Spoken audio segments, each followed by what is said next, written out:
Hi, y'all. This is Kristyn Chenoweth. Hi, I'm Gloria Stefan. This is Sarah Bareilles. Hi, I'm Patty Lapone. This is Lin-Manuel Miranda. You're listening to the Broadway Podcast Network. There's a cat over here.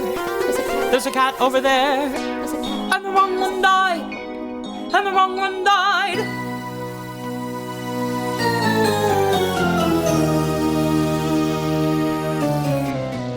Welcome to The Wrong Cat Died, the podcast breakdown of the catastrophe. I'm your host, Mike Abrams, and today we have three amazing guests. This past April, a wonderful university in Windsor, Ontario, Canada, called St. Clair College, did a production of Cats, and it was pretty much all I saw on social media for weeks.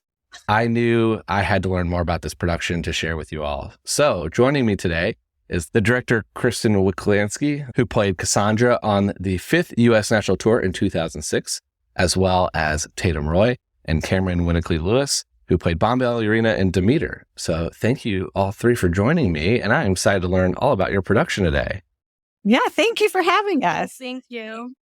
I will start by saying I played a lot of hockey in Windsor growing up, being from Indiana. So I am very familiar with your town, but as a young child. And so I was excited to see that you all were doing this. And I want to hear about your production because, again, it flooded my social media feed in the best way possible for a good couple weeks. So I want to actually just start at the beginning because this is by doing this as a university for essentially a long weekend, right? Like it's a very short run. You don't get to pick the show, right? So I'd love to hear what was your reaction when you decided to do Cats and heard that you were going to do Cats as your show? So I have a little bit of a say in it. So basically what I do is I take, I kind of look at the cast, I look at what we have and what we kind of want to highlight. And then I come up with 5 or 6 shows that I pitch to the president of the college and the chair of our program.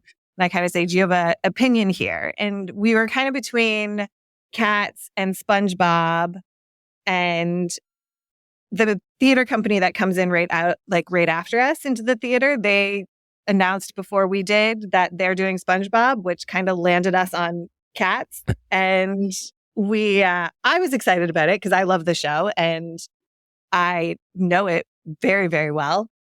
But I didn't know how they were going to handle it. There were a few that I knew that have had a ton of dance training who were going to be super pumped. But I would say the majority of the students that come in here don't have a ton of dance training before they start the program. So to take on a show like Cats was a huge risk, but I was pretty confident we could pull it off with the group of students that we had. So I was nervous announcing it. I'll let them tell you how they felt about it when it came out. Yeah, I didn't have much experience with Cats. I knew Memory, and that was kind of about it. I always thought it was kind of weird, so I never loved it. And it was announced that it was a possibility that we could be doing it. So I started watching the movie, like the 1998 and 88, and then I couldn't finish watching it because it made me so uncomfortable. But then, it was actually announced that we were doing it, and I was like, okay, I have to do it, so I'm gonna try and enjoy this. So I sat down and watched the whole thing again and kind of treated it like, how are they dancing? And was kind of studying the dancing more than anything. And then I was like, oh, this is actually kind of really cool.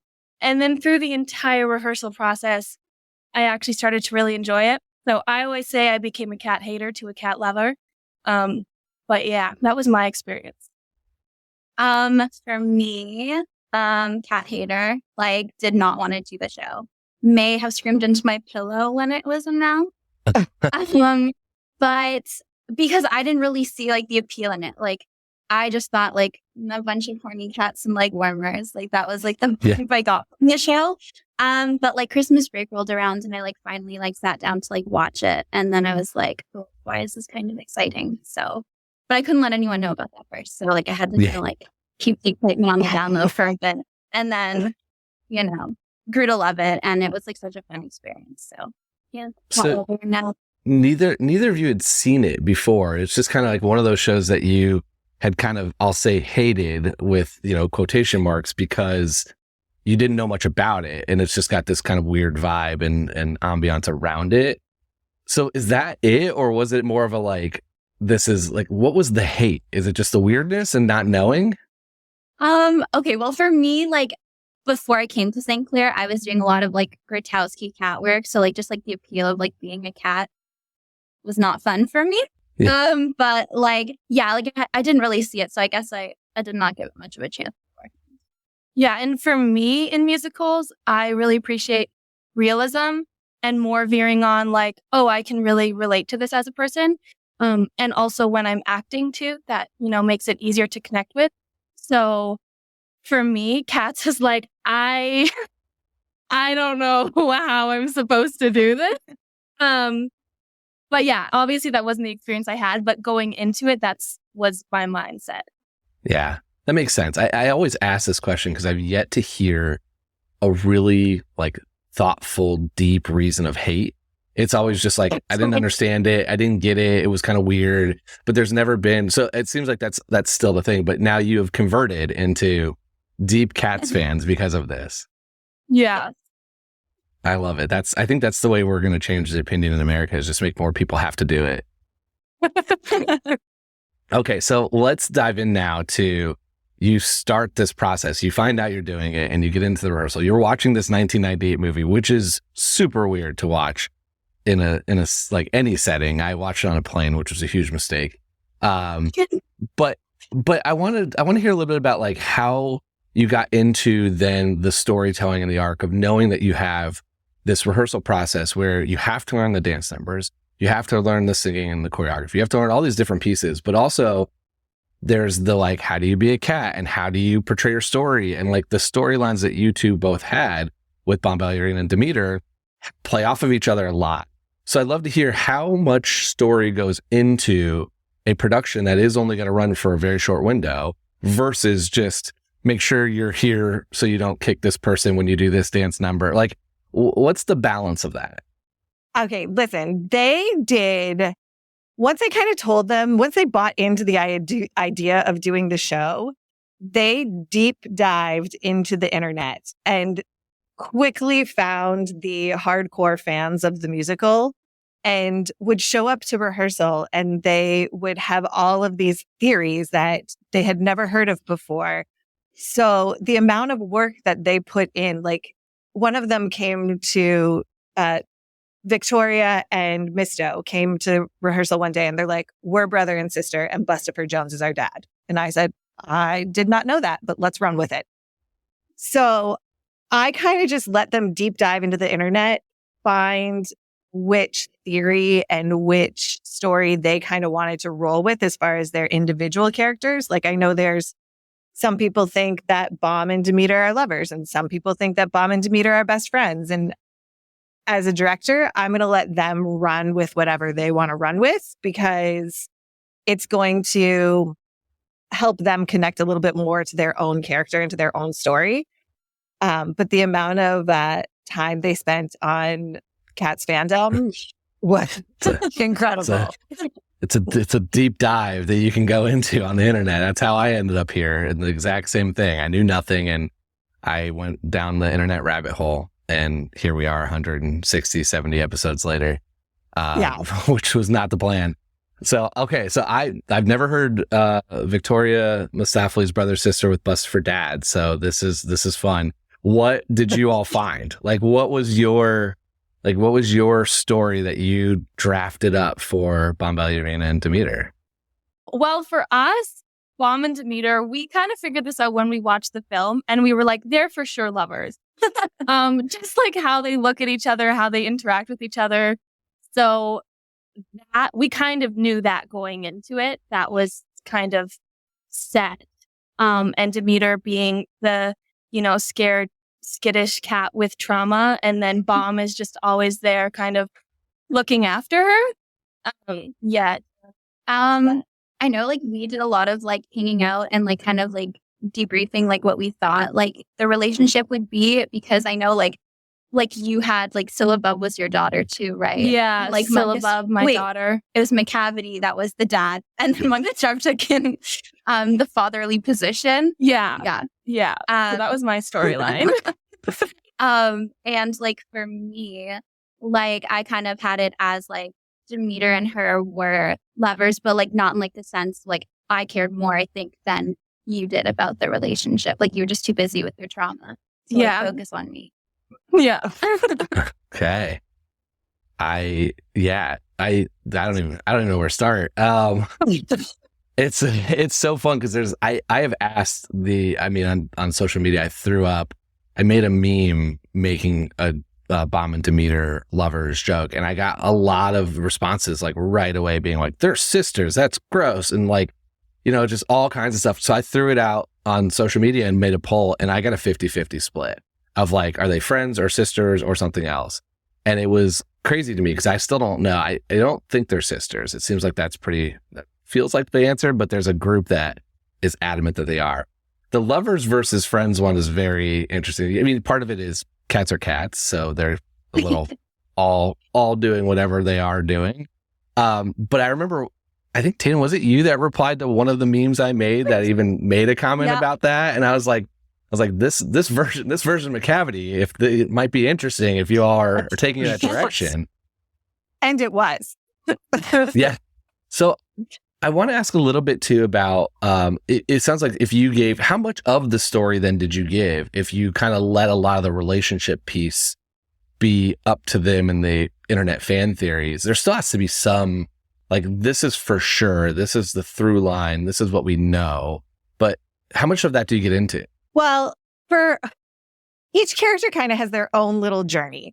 So I like kind of having two different perspectives on this. I like having, when I was working on it, when I was in the show, I have the perspective from all of the other cats, right? Like I played Cassandra, so I know what my relationship was with all of these other people. So I kind of dove in with the majority of the cast as far as like, okay, this is your relationship here. We didn't have a Play-Doh because we had 20 in our cast. So we had to make some adjustments as far as like the classic storyline. We didn't have a Play-Doh, so I used Monka-Strap to kind of build the relationship with Victoria, just because that's who I needed to use. And I kind of played this whole Monka-Strap Victoria, Grisabella McCavity parallel line. So I dove into the story a lot with some of the characters, but then I also left a little bit of a mystery for the other characters. So like I dove into this whole world with Grisabella, and for me it was like, okay, this is your secondary reality, right? Like what we went into was this story that she was trying to be selected, but really it was her choice to be selected because all of these cats were like a little piece of her, right? Cassandra was her strength and her pride, right? And Bomb was her, attractiveness and appeal. And Victoria and Monka-Strap kind of represented where she took a turn for the worst. So I kind of had Grisabella always on the stage anytime Victoria and Monka-Strap were together, just kind of peering into what storyline that was. And that's just kind of where we went with that. And, I told her, I was like, okay, in our version here, you were at one point Victoria and your Monka-Strap was McCavity. And you kind of went off with McCavity he kind of took you off. And at that point, he wasn't going to let you go. He was going to keep you on the dark side. And you tried to get out, but he, abused you for years. And that's kind of what took you away. So now that you've come back into the tribe and now that you've got away, you've escaped from McCavity, you've come back into the tribe, they don't believe you. They think that you made this choice to go away with McCavity and now they're all shunning you. So not only have you left the tribe on your own initiative initially, but then he kind of kept you there, abused you for years. You came back and now nobody believes you. That's why you're here. And she saw herself in every single one of these characters. Like I told her, I was like, okay, for me, what we're going to play here is Jenny's your mom. Bustifer's your dad. Cassandra was your best friend. That's why she's always the first to kind of challenge you when you enter the scene.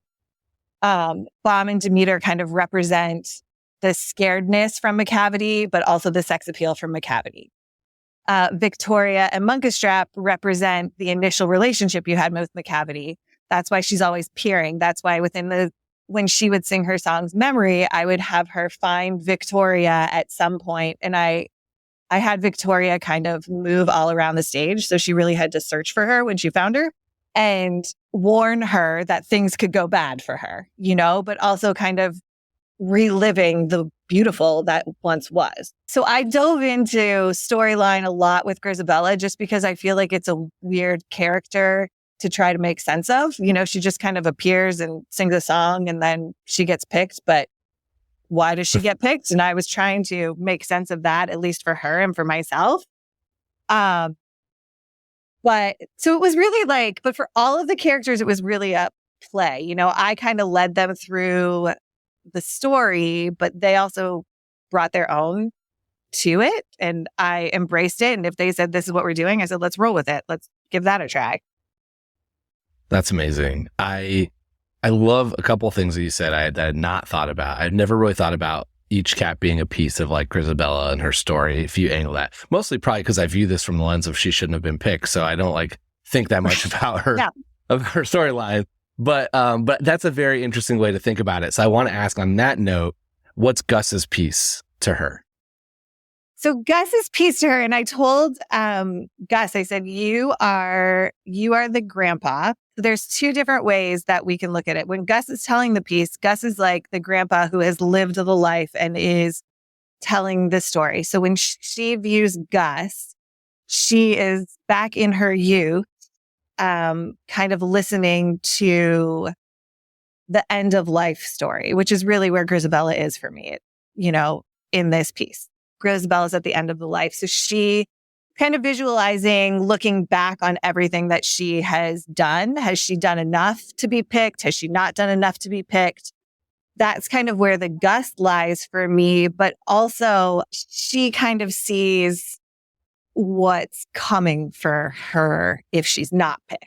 It's this constant sense of reliving the past, which for her, she does not want because once she left the tribe, things got real bad over there with Mr. Macavity. Mm-hmm. So to have to to have to relive those experiences if she's not the one picked, if she's not the one who can get out of there, that's kind of where Gus went for me.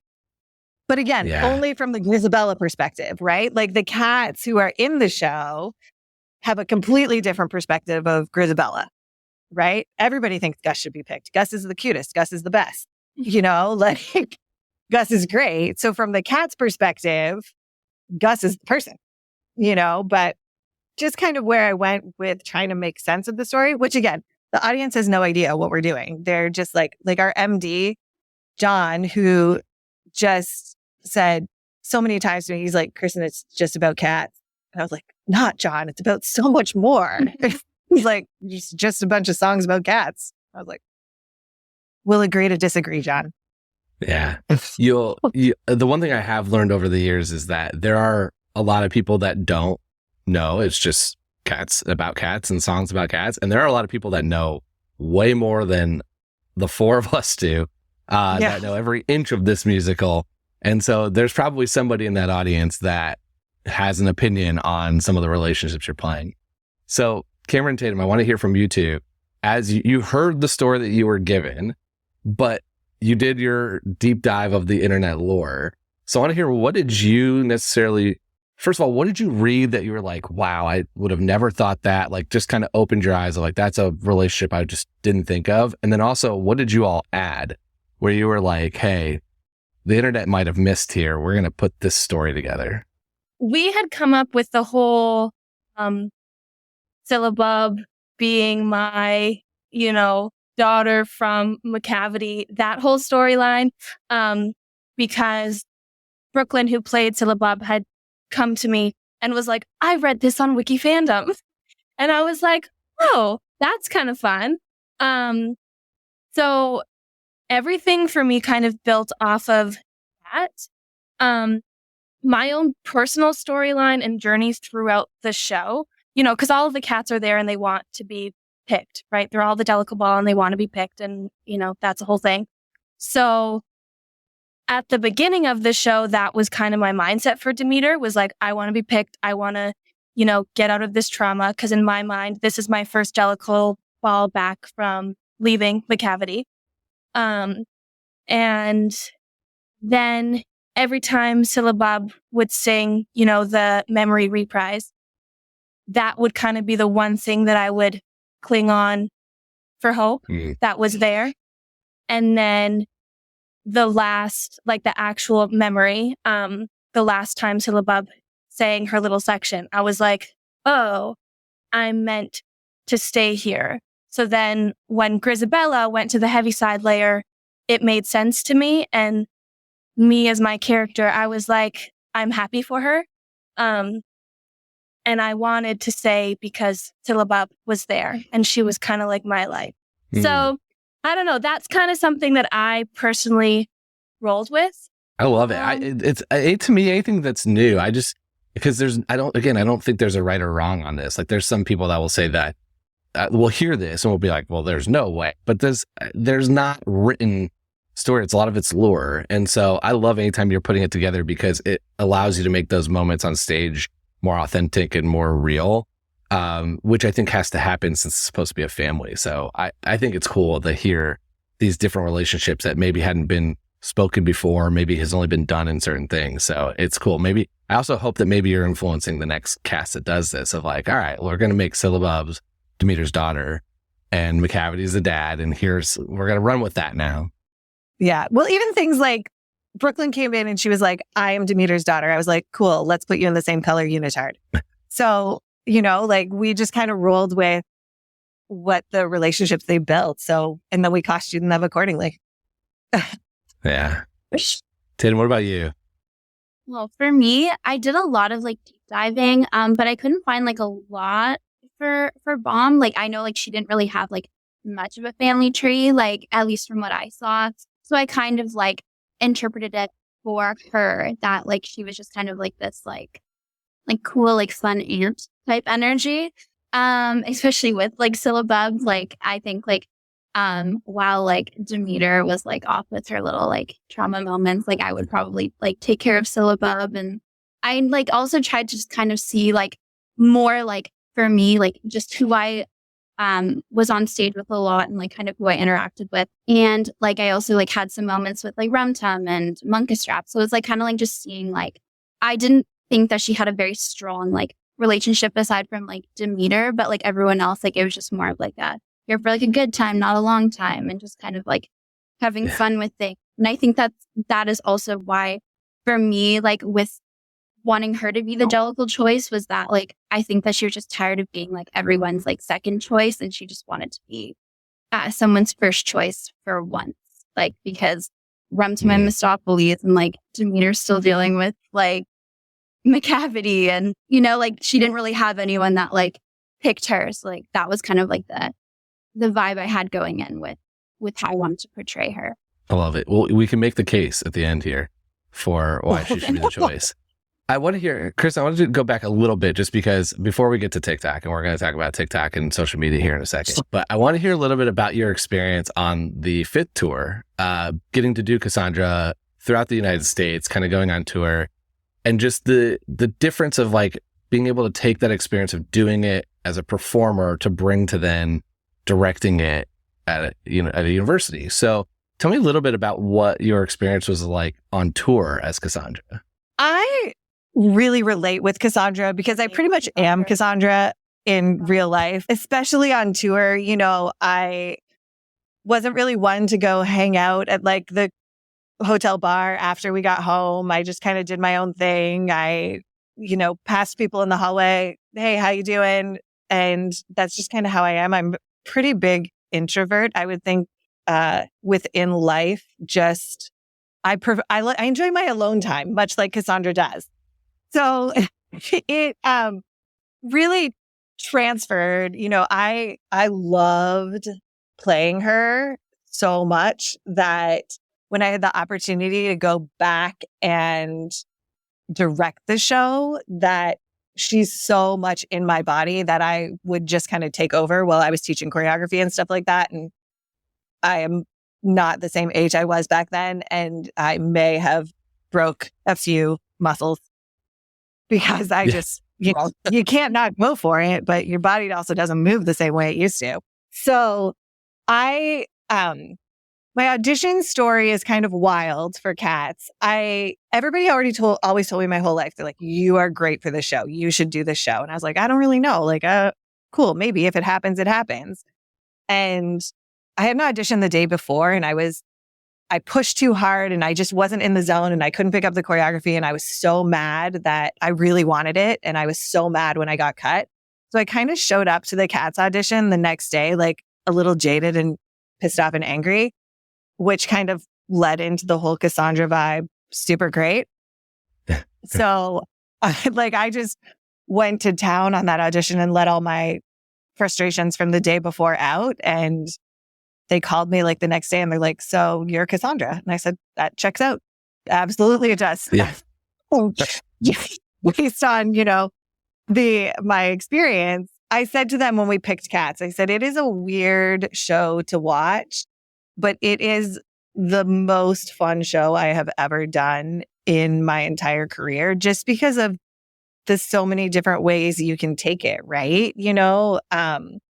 And so many different things happen on stage, and this weird thing happens to the entire cast where you kind of actually really turn into the cats that you're playing. It's wild to watch. And again, like my cat was kind of aloof and jaded and confused by everybody's behavior. So when things like that kind of started to happen on stage, I was like, what? Like, you cannot make that jump. Like, you're a human. We're not really cats. But I mean, they went for it. Like, people went for things that cats could do and humans couldn't do. And most of the time they executed pretty well. And I was always surprised. I was like, wow, good for you.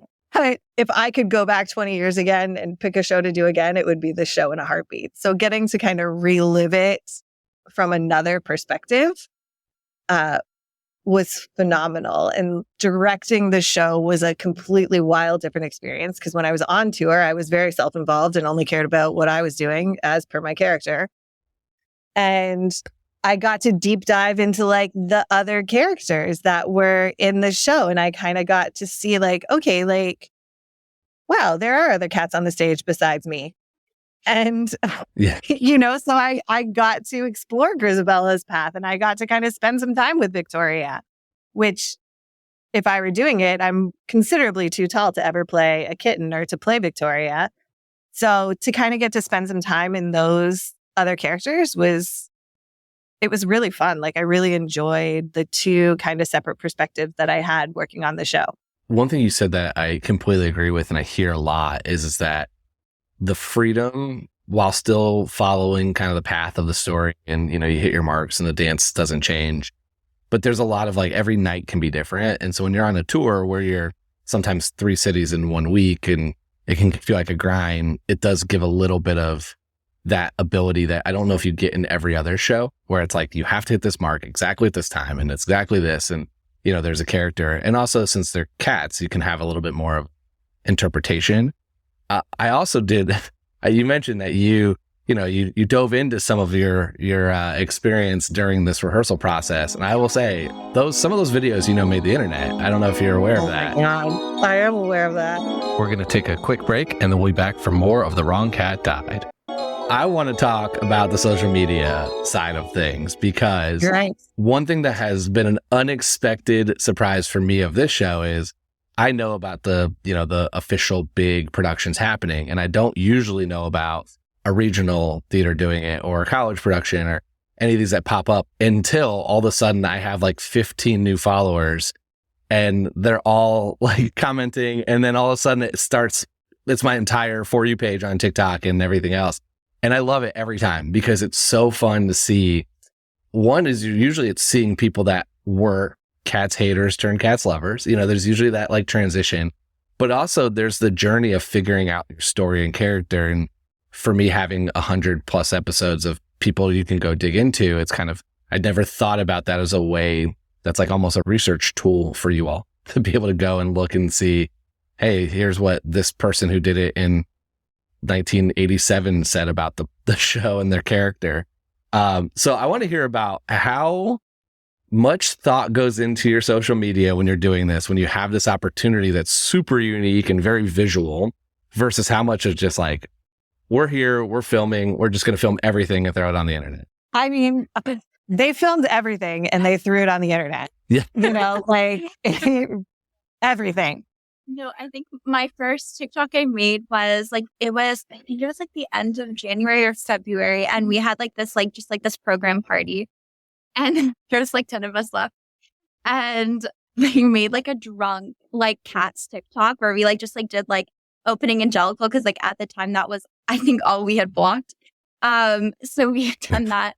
And I was like, this is really funny. I kind of want to post it. And I did. And yeah, like the rest of it was like, I was like trying to think of things like, I know like for you, like you can obviously speak more about it, but like you were more like the rehearsal process. And like mine was more like the silly, like people going method during cats. And that's weird. Like that's sort of like my TikTok. We're more of like the silly, like off like rehearsal process, like like stuff. Yeah, I've never been a big social media person until like last semester. And I was like, oh, I can just make silly videos that I think are entertaining and maybe other people will find them entertaining. And I enjoy the process of like editing them and going through the footage and all that. So when I knew we were doing cats, I was like, oh, this is going to be entertaining. I was like, this is going to be fun. So I never had the expectation of like wanting them to get a lot of views. I was just like, oh, I think these are funny and I want to share them. But yeah, I would go into rehearsals being like, media Camryn is in today. I will be taking TikTok footage. So whenever I wasn't having to do blocking, I would be like in the corner. And then if I was going up, I would get someone else to be in the corner and record. There was a lot of footage to go through. But I kind of had some sort of plan going in of like, today I'm going to do like lifts and tomorrow I'm going to do like Kristyn cleaning the numbers. But yeah, so mine was kind of more rehearsal process and all that to take people behind the scenes.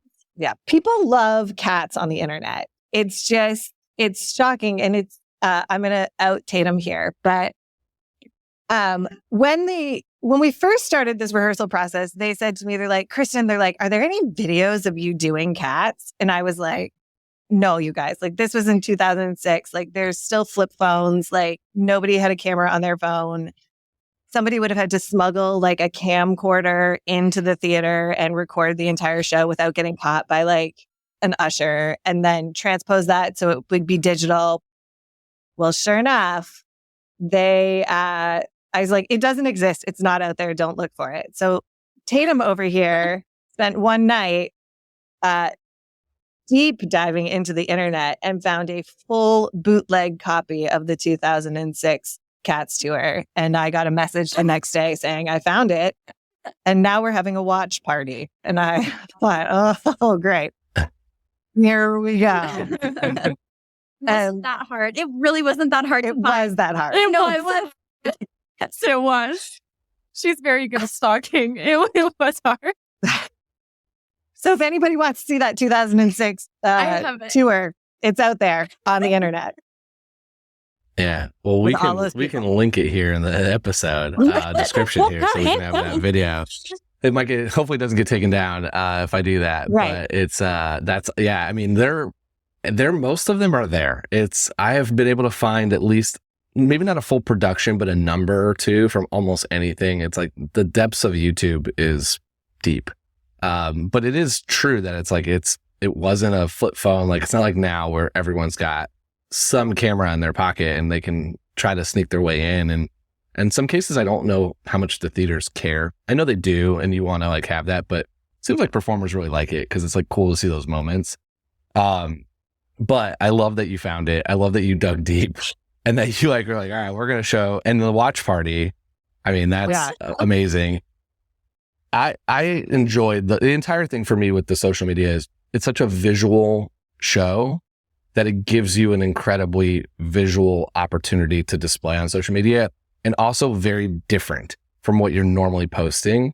And so it seems to do really well because it's just like a very moment in time where it's like, wait a second, why are you dressed as a cat? Like, it's just like, it shocks kind of people in the beginning.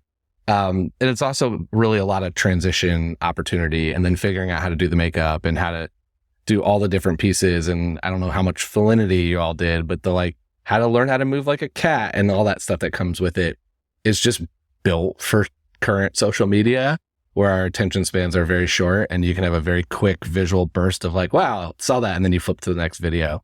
So I loved it, and I loved seeing it, the whole thing. I mean, there was, not just the two of you and the three of you, but a lot of your castmates. It just popped up all over my feed for a while. So yeah, I hope you keep some of the footage though. My advice is to like 6 months, a year from now, just like throw something back up as like a reminder, and it will do well. I promise, because it's like a little flashback to when, again, it's a stark difference. Let's do some rapid fire. A couple quick questions. I want to hear from all of you. And then we'll get to the $1 million question. So the first one is, if you could go on for one night only, any cat, whether you could sing it, dance it, perform it, just, I really want to do that track for one night, who do you want to go on as? I want to be Misto. That's who I want to be. Again, I'm way too tall to be Misto. But I love the magic. I love making things, pop out of nowhere. And who doesn't love a light up jacket? That's where I want to land, just for one night. Mine would be Rum Tum, for sure. Yeah, the songs, so good. And the riffing that you can do, so good. And also just the fact that he can just like chill on stage, like fully just not caring at all in whatever position, just relax, just kind of chill in there. That sounds really nice. Agreed. For me, the strap. I was like, during the rehearsals, I would have like Murad, who played Monka Strap, like teach me how to do the pump because I wanted to do it so bad. I also just love like the songs that he did, and like if I could have like Murad's like flipping ability too, like I'd be a happy person. But I think Love it. Who are your favorite and least favorite cats, character wise, like personality wise? Personality wise, my favorite cat, personality wise. Oh, I didn't process this one yet. Hold on. Let's think. I think my favorite cat, personality wise, is probably Bomb, which is probably an unconventional pick, but I just like the strengths and I like the confidence that she has. And my least favorite cat is, again, an unconventional pick, but Jenny kind of annoys me. It's just like there's a lot going on there. And sometimes, I think she tries too hard. And that's always not something that I love. Now, I teach tap here. I love it. And I love a good tap dance. And I love that you can teach some cockroaches how to tap. But I think I'm a little turned off by people who try too hard in life. So that's my choice there. I'll go off of my least favorite because I was going back and forth between Jenny and Skimble. They kind of give like similar vibes to me. They're just, I find them somewhat annoying. Oh, those would be my least favorite. My favorite is definitely Old Dude, for sure. I love Old Deuteronomy. I think he's iconic. Okay, my least favorite, like I hate Bustifer. Like he just shows up and then leaves. I don't care. Like I think I just kind of let that like really show in the number two. But I think my favorite, I like Monka Strap. Like I just think he's like a solid guy. He's just wants to protect the tribe. Good next in line. Like for Old Dude, like yeah, just an all around good guy. What's not to love? I love it. Well, if you ever go on a Royal Caribbean cruise, they cut Bustifer, so you don't even have to deal with them in that production. Favorite song in the show? Okay, favorite song to do was always McCavity. Like that was my favorite. Every time that song came on, I loved it. I let it rip every night. That was my favorite song to do. But what I caught myself singing in the shower still to this day is always Skimble Shanks. It's just catchy, right? Like when they start running for those train pieces and it's catchy. You can't get it out of your head. I love it. That's so funny. I hate that song.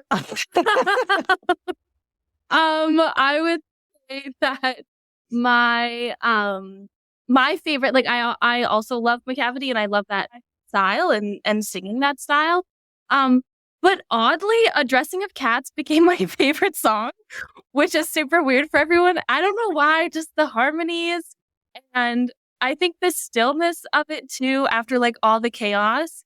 I just think it's a good way to end it. So I always really loved Addressing of Cats. For me, I love McCavity. Like even like just doing it with Camryn, like I just loved like the dynamic we had, and like I honestly couldn't like have asked for like a better person to like do it with. It's just such a good song. Like it really put me out of like my comfort zone too. So like I think that will also like hold like a really special place in my heart for it. Aside from that one, I like Rum Tum. I just think that's a good one. My mom sang that all the time. Like when I was doing it, like she'd be like, "Oh, let's put it on. Like let's watch it." I'm like, "No, like enough. You can't." But yeah, no, I love Rum Tum. That was a good one. Yeah. I love them. All great answers. I do think McCavity is probably the one I skew to the most. So it was fun to hear when I heard that it was going to be Bomb and Demeter joining us today. I love to ask a fun one. So my fun question for you all is, since you all are in Ontario, which cat do you think is the most Canadian? Ooh, who's the nicest? The most Canadian. That's a tricky question. Okay, none of them like to play hockey. There's no cats that play hockey. For some reason, I'm leaning towards, I don't know why I'm leaning towards Skimble. Okay, Skimble was my first choice. So we all picked Skimble. Yeah. It'd be a real too. Yeah, that's the train. Like, it's the train. It's the energy. Yeah, I don't know. Just always serving, you know? Skimble is what came to mind first. Yeah. We do have a solid train system here in Canada too. Yeah. It's more on time than Amtrak. So okay. I spent a lot of time thinking about this and I could not come on a consensus myself. I went the same route because I play hockey still. And so I recently posted how I would make my lineup for a hockey team with cats, but there's none that were like, oh, they're ready. It's probably like Tumble Brutus, is probably the one playing hockey. But I do like Skimble. That is a very good, solid answer. Part of me thought maybe Bustifer, just in a little ways of like kind of in his own world and doesn't seem to like anger anybody, or maybe it's like he's there. So that was kind of where I'm like, I could see that, but I didn't have that a would clear be my answer second choice. Bustifer would have been my second choice. Because again, he just kind of shows up. People take him or leave him. He doesn't cause any disruptions. He just moves on with his life. He's too fancy though. He's too Bob. Yeah. Fair. Very fair. Okay. We're here to the $1 million question. I want to hear from you all. If you're making your Jellicle choice, not the show, not what you were told, not what you were directed, but if you get to pick your own Jellicle choice, who are you picking and why? So I am picking, when I first did the show, 100% I'm picking Cassandra because nobody really wants her there anyway. She doesn't feel like she needs to put on a show. She is who she is. She's like, take it or leave it. This is what I got for you. Nobody would be hurt if she pieced off to the Heaviside layer. Nobody would really miss her. Nobody would really see what's going on. So I think probably time to get rid of her from a perspective. But directing the show, I know you're not going to like it, but after I kind of dove in with my wild story with Grizz, I do think I can defend Grizz as the Jellicle choice pretty good with just the way that we kind of went with her character in the show. So I can defend Grizz, but what am I putting your mark down as? Am I putting you down for Cassandra or for Grizzabella? Let's go old school. Let's put me down as Cassandra because I feel like that's really the true essence of my being, and like I really only dove into this Grizz story just to kind of make it make sense. So agreed. I don't think like we can make it make sense. It's a redemption arc. Like, of course it's there. Right. It's been doing 45 years of this show. Doesn't mean it's wrong, but I'm going to put you down for Cassandra because I want a non-Grizzabella vote to go towards the poll. There you go. Just doing the show, Grizzabella made sense to me. And I was like, oh, that makes sense. And it's also the only like really through storyline that's universal truth. So I never really questioned it until I listened to your podcast. And I was like, oh, I've never thought about that. Then I was thinking about it and I was like, how iconic would it be if just old Deuteronomy was like, peace out. Like, actually, it's my time to go, because he's dealt with too much stuff. He's dealt with too many people. Munkustrap is already there, second in line to be old dude. It works out.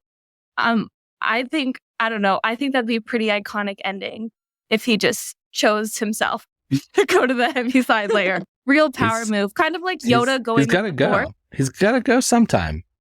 Yeah, exactly. So I think he should choose when that happens. What I think. My vote. I'm going with Bomb. I just think like here for a good time, not a long time. Like she's had her fun, and I think that like she's had enough of these people. I think like, bro, I can't deal with you anymore. My trauma's too much. She's just too much. Sorry. So I'm gonna say Bomb. Yeah, Gus still has too many stories to share. He's not ready to go yet.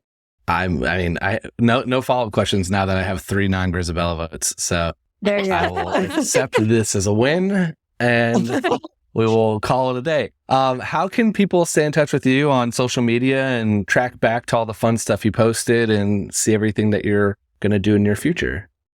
Well, you can follow us on Instagram with the St. Clair College Music Theater Performance Program. It's at SCC Performing Arts. And then these two will be posting more Cats TikTok, I'm sure. Yeah, I've got a few in the draft still. Yeah, I do too. I'm on Instagram and TikTok. Just my name, Camryn Winnicky-Lewis. That's my handle. Yeah, same for me with Instagram. It's like first and last name. I can't remember what my TikTok user. I think it's just like Tate and then like with like 3 M's. I think that's it. Yeah, just my interpretation of my name, my first name. Yeah. We'll link everything, so make it a little easier. There you go. So that you don't have to try to spell it or find it. Well, this has been so fun to hear your experience doing it, and I'm glad that we've turned some Cats haters into Cats lovers, and hopefully more people will get to learn from your experience and become Cats lovers as well, and maybe you get to do it again in your future. Maybe. Never know. Never say never. We'll see. There's rumors of more productions popping up in Ontario, so we're hoping we get to experience it again. Amazing. Well, thank you all for being here. I really appreciate it. Thank you. Thank you. And thanks everyone else for listening to this episode of The Wrong Cat Died, the podcast breakdown of Cat's Ash Feed. To follow along, you can subscribe on Apple Podcasts, Spotify, or anywhere else podcast. Follow us on Twitter, Instagram, TikTok, and threads at The Wrong Cat Died, or check out our website, thewrongcatdied.com.